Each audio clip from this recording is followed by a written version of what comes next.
الحمد للہ رب العالمین والصلاة والسلام علی رسولہ الکریم۔ نبی کریم صلی اللہ علیہ وسلم نے احرام میں اور روزے کی حالت میں پچھنا لگوایا۔ رسول اللہ صلی اللہ علیہ وسلم نے فرمایا، اگر کوئی شخص مر جائے اور اس کے ذمے روزے واجب ہوں تو اس کا ولی اس کی طرف سے روزے رکھ دے۔ نبی محترم صلی اللہ علیہ وسلم نے فرمایا، جب کوئی بھول گیا اور کچھ کھا پی لیا تو اسے چاہیے کہ اپنا روزہ پورا کرے، کیونکہ اس کو اللہ نے کھلایا اور پلایا۔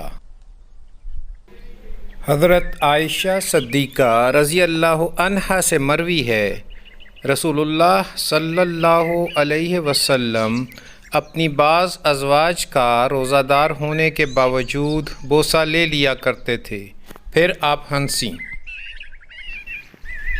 ایک شخص نبی کریم صلی اللہ علیہ وسلم کی خدمت میں حاضر ہوا اور عرض کی کہ یہ بد نصیب رمضان میں اپنی بیوی سے جمع کر بیٹھا ہے۔ آپ صلی اللہ علیہ وسلم نے دریافت فرمایا کہ تمہارے پاس کتنی طاقت نہیں ہے کہ ایک غلام آزاد کر سکو؟ اس نے کہا کہ نہیں۔ آپ صلی اللہ علیہ وسلم نے پھر دریافت فرمایا، کیا تم پے در پے 2 مہینے کے روزے رکھ سکتے ہو؟ اس نے کہا نہیں۔ آپ صلی اللہ علیہ وسلم نے پھر دریافت فرمایا، کیا تمہارے اندر اتنی طاقت ہے کہ 60 مسکینوں کو کھانا کھلا سکو؟ اب بھی اس کا جواب نفی میں تھا۔ راوی نے بیان کیا، پھر نبی کریم صلی اللہ علیہ وسلم کی خدمت میں ایک تھیلا لایا گیا جس میں کھجوریں تھیں۔ حضرت صلی اللہ علیہ وسلم نے فرمایا کہ اسے لے جاؤ اور اپنی طرف سے محتاجوں کو کھلا دو۔ اس شخص نے کہا، میں اپنے سے بھی زیادہ محتاج کو، حالانکہ 2 میدانوں کے درمیان کوئی گھرانہ ہم سے زیادہ محتاج نہیں۔ آپ نے فرمایا کہ پھر جا اپنے گھر والوں کو ہی کھلا دے۔ عائشہ صدیقہ رضی اللہ عنہا نے فرمایا، نبی کریم صلی اللہ علیہ وسلم صبح جنبی ہونے کی حالت میں کرتے، احتلام کی وجہ سے نہیں بلکہ جماع کی وجہ سے۔ پھر آپ روزے سے رہتے، یعنی غسل فجر کی نماز سے پہلے سحری کا وقت نکل جانے کے بعد کرتے۔